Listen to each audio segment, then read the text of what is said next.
It's that time of the month again. It's KarQ here. We're here to answer the Overwatch University Reddit's top questions, top upvoted questions of the month of May. Cue the intro.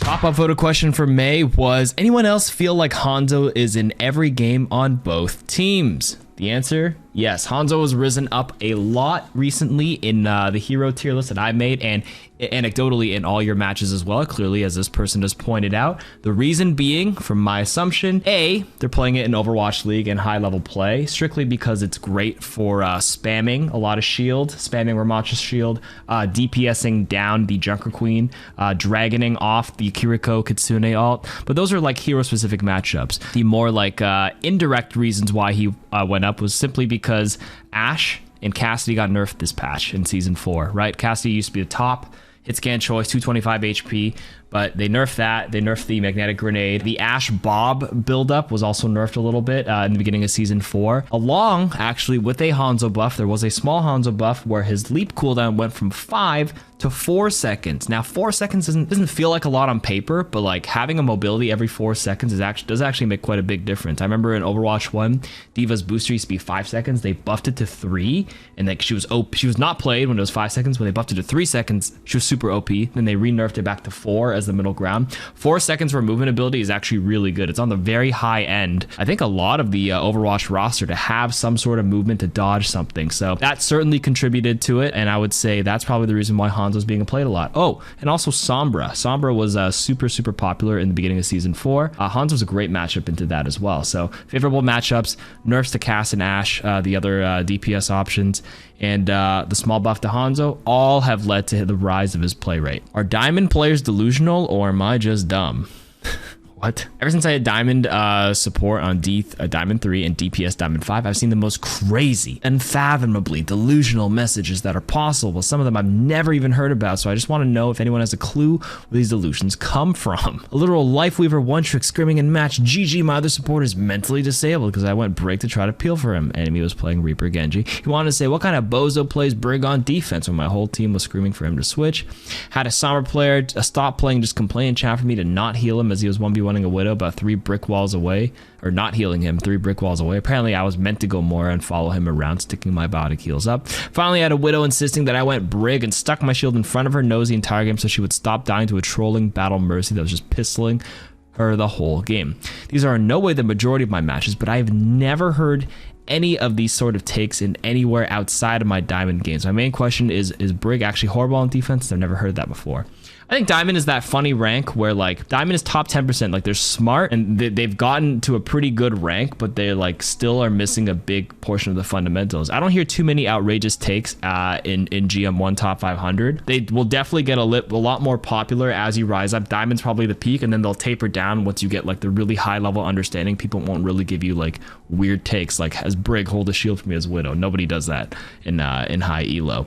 I think there's actually a psychological term for this now that I think about it. I read it before. I took a couple of psych classes in university. It might be the Dunning-Kruger effect or something along those lines. But to answer the question, Brig is Brig horrible on defense? No, she's fine. Like Brig is I would say pretty situational, not necessarily bad on defense because they have to come to you.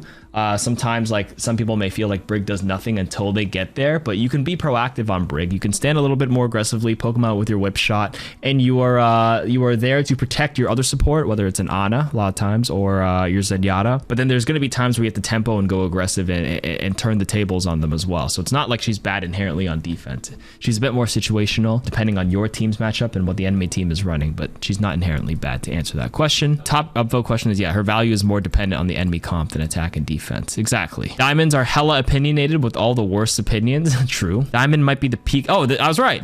Diamond might be the peak Dunning-Kruger effect. It's like high enough rank that people feel confident enough with their skill and game sense, but not high enough for them to fully realize what's actually wrong. Wait, that's basically what I was saying. This person said there's more to it than just Dunning-Kruger, in my opinion. People can spend thousands of hours at something, get very good at it, and still completely lack perspective about why they're good. They will come up with all sorts of correlations that have nothing to do with causation, and once they have the hours to make an argument from authority, they will declare them as ironclad rules and bully anyone who doesn't agree with them. It's not necessary to know why you're good at something to be good at it.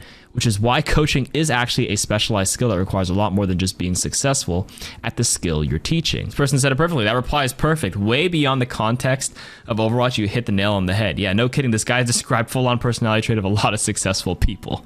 That's right, Dunning-Kruger. So yeah, that's probably why Diamond people are a little bit out there with some of their opinions. Not all of them, a small portion of them. So I'm not trying to insult the rest of you Diamond players, but just focus on yourself. You don't have to like point fingers and make these weird claims. For real though, what is the counterplay to Widowmaker? On the top of my head, from the tank category, I would say Wrecking Ball and Doomfist are the top 2 counters for Widow. Some people will argue D.Va or Winston, but D.Va and Winston are limited by their movement ability. D.Va has a limitation on her booster, and Winston has a limitation on a singular leap, unless he has Primal. So good Widowmakers will try to stay like 2 leaps or 2 movement cooldowns away, so like a single booster or a single leap will not be able to reach. You have to use it twice to reach the Widowmaker. That's why I say Wrecking Ball and Doom, because Doom can cross insane distance and so can Wrecking Ball. So those are the 2 strong options there. For DPS, mirroring the other Widow with a Mercy Pocket, even better because you can res. Genji's okay, depending if you can close the gap, sneak up, and get within dash distance. Because Genji is hypermobile, he can wall climb and maneuver around areas to jump on the Widow. Widow's only at 175 HP, so if you can get close, it's awesome. Sombra's good. Tracer, map dependent, but I think I had Dante as my Tracer guest before on an old tip video in Overwatch 1. He just challenges Widows himself on Tracer. Tracer has the ability to actually blink vertically. If you double blink really quickly or even triple blink, she will cross like vertically. So there's actually a Tracer blink spot thing that I did with Dante as well. Like for example, you know Ilios Lighthouse, you can actually blink to that entire high ground by just triple blinking on the ground. I saw it in the Overwatch League too. You can cross crazy distances. So like Ilios Ruins, a great Widowmaker map, pretty good for Tracer as well. You can challenge her on the high ground as long as you expend some cooldowns to get there. So that's a couple options on DPS. And then for support, if you have a shield, Zenyatta or Ana is okay. It might not be able to kill her, but at least force her to reposition. Kiriko is actually pretty good to jiggle peek because your kunais will do 120 damage, no fall off damage. You jiggle and mess her up. Depending on the map, maybe Moira, you could just chuck a damage orb at her to like force her to re-grapple away, or you can even fade jump into her and actually just 1v1 her. If you can close the gap, of course. You can be a lot more sneakier than tanks like D.Va or Winston because they're giant, big hitbox units. You can't just sneak around and make it to the Widow unseen. But I will say, when I glance at it, it says your DPS is Plat 1. Platinum Widowmakers are very one-dimensional. Of course, Platinum and Diamond and even Gold Widowmakers can click heads, but I feel like at these ranks, these Widows only know how to click heads, and they actually stay in one position and give it up really easily. The top Widow players will hold a position, they'll reposition based on the context of who's alive and what's not. They'll tend to go to like their favorite spots at these ranks, and at least in the VOD reviews I've seen of Widowmaker players in Platinum games, they tend to go to the exact same spots over and over and over again. So as long as you're ready for those, you can anticipate and play around that. So it's a couple of bit of tips and advice for that. Is this no comms trend really better? I wouldn't say that no comms is really better, but I would say if you average out all the games for an average ranked player, comms are actually going to be a bit more frustrating and not helpful.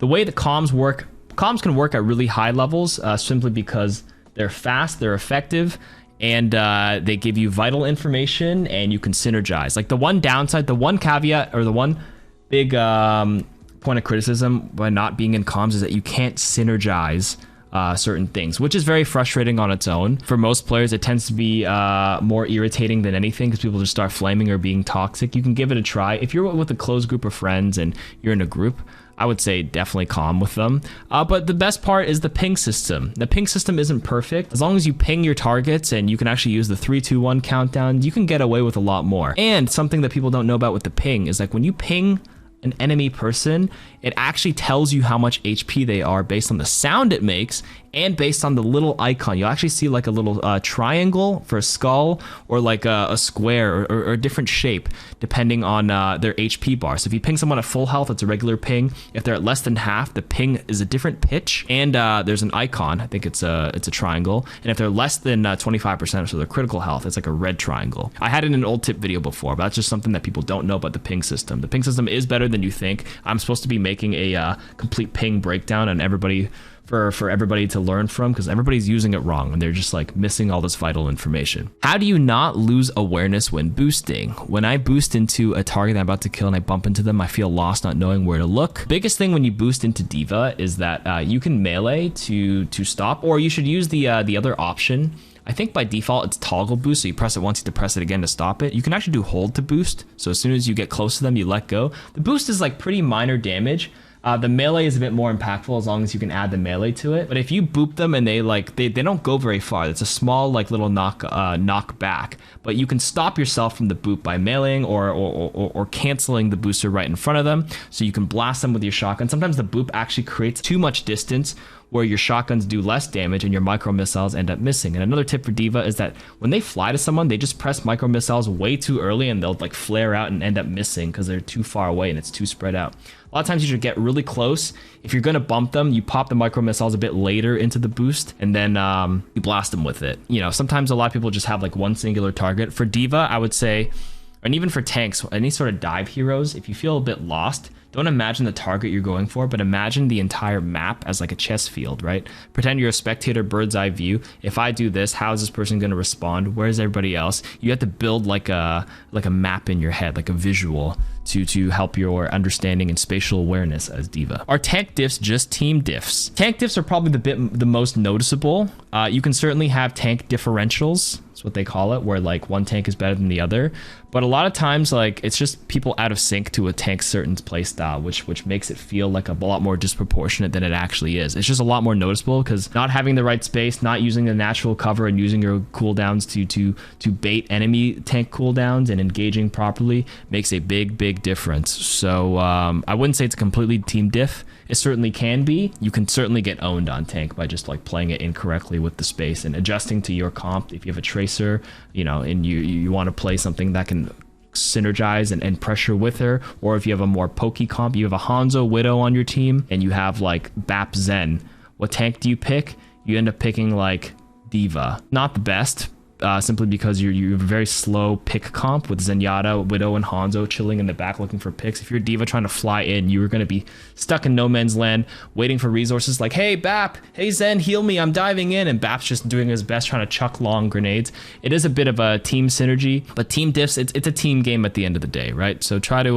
you want to play Sigma in that case, by the way, for that example I listed. I don't know if I said it. Just get good on tank and try to play your best around different play styles. Can having less deaths than the rest of your team sometimes be a bad thing? Yes, actually. Obviously, dying less means longer inherent value. You have better baseline value because you simply have longer uptime, which means you're always contributing. You're usually standing in spots where you should be, but you know, it doesn't paint the full picture. You could be playing really passively on any hero. A lot of Sombras and Balls will probably have the lowest deaths per 10 and be like, I have less deaths, I'm better, but it can be a bad thing because you just spend too much downtime outside of the fight. So you just, as a natural byproduct, you are dying less simply because you're just rolling away as Ball. You do a little tickle and then you translocate out and you're useless for too long while you run back around looking for value. So it is a bit contextual. So yes, having less deaths can sometimes be a bad thing, depending on the context. This guy said he's a diamond KarQ player. KarQ is actually a pretty low death hero. She's super safe because she could TP out Suzu. So KarQ should have less deaths than the rest of your team in general anyways.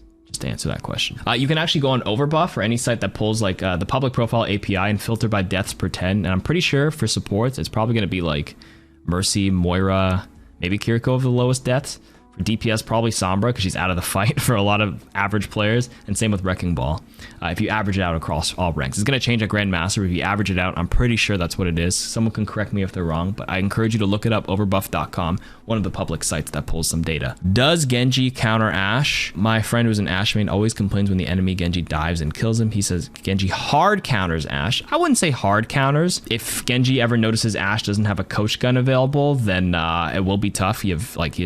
She has nothing to create any space or separation between them. So Genji, as long as he can get on top of Ashe, will probably have the advantage. And the Ashe has to hit like a fucking god shot, like unscoped headshot. And you need a little bit of space for the dynamite. If the Genji's in your face, it's very hard to dynamite both. One thing an Ashe can do is put the dynamite on the ground when Genji dives and then coach gun backwards. The coach gun should detonate the dynamite on the ground. A lot of people think you have to shoot the dynamite. The coach gun detonates it too. So the Genji's on top, put the dynamite on the ground, create the separation. Hopefully dynamite burns them. That's one way you can deal with the Genji, but I wouldn't say a hard counter, but Genji is pretty good up close. Tanks, are you, as an Ashe, are you playing with a Mercy Pocket? Are you playing near anybody else? Are you playing by yourself in the random corner? Then if Genji can close the distance on you, you will die. Tanks, how do you feel with Zen? How you deal with Zen when your DPS don't even try to contest him? You don't, depending on the tank you play. If you're playing like Ramatra or like Orisa or Reinhardt, and the Zen is playing super far in the back and you're permanently discorded, you just kind of have to close the use natural cover, get the discord off, and like, you know, you don't hard engage until hopefully somebody else contests them like a tracer. If not, you might have to switch tanks. It's funny because I think everybody complains that Zen does no healing. Please switch. GG. Zen is throwing. He's not doing any healing. But like a lot of tank players hate Zenyatta for that reason, because like Zen is super strong with the Discord orb. There's a lot of Zen is a misunderstood hero in all seriousness. Some tanks play really poorly into it, like those 3 I listed. One that could play decently well is maybe like Sigma. Shields in front. You can when the shield goes down, you can suck, go into natural cover, stay away from the Zen, or you can just all in the Zen with your team with like a D.Va, Winston, Ball. Just don't go in by yourself. If Zen is isolated ever, then he will probably die in most matchups. A good Zen will usually play with the team. How do I get my team to focus Mercy? Plat 2 Brig main here. Okay, I'm not reading any further, because if you're a Brig, it's really hard to contest Mercy on your own. So if you can't shepherd your team in Platinum to focus the Mercy, then you might have to play another support here to do it yourself. Baptiste is great, because you don't even necessarily have to kill her. As long as you pressure her as Bap, just shoot a couple of shots while you're healing. Bap is great because you can heal and shoot the Mercy at the same time. You can DPS while healing. I have a ton of Baptiste content on this channel.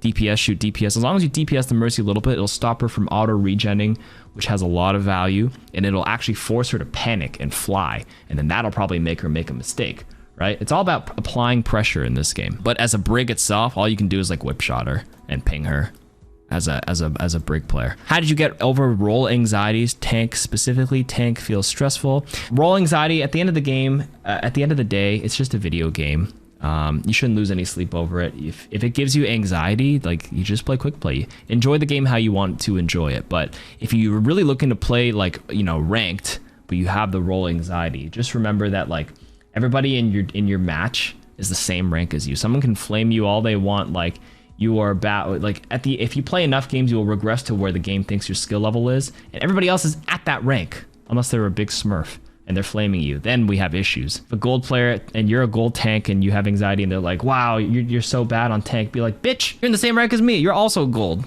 Shut up and, you know, touch some grass, man. That's what I would say. Probably not the best advice. I'm not the greatest at this, but that's how I would personally do it. I'd be like, dude, shut up. We're in the same rank. Is 30 FPS good enough? Not the best for a shooter like this. 60 is bare minimum. We're 2023. I think even like a GTX like 770, no, 600 series from 10 years ago can run 60 FPS right now.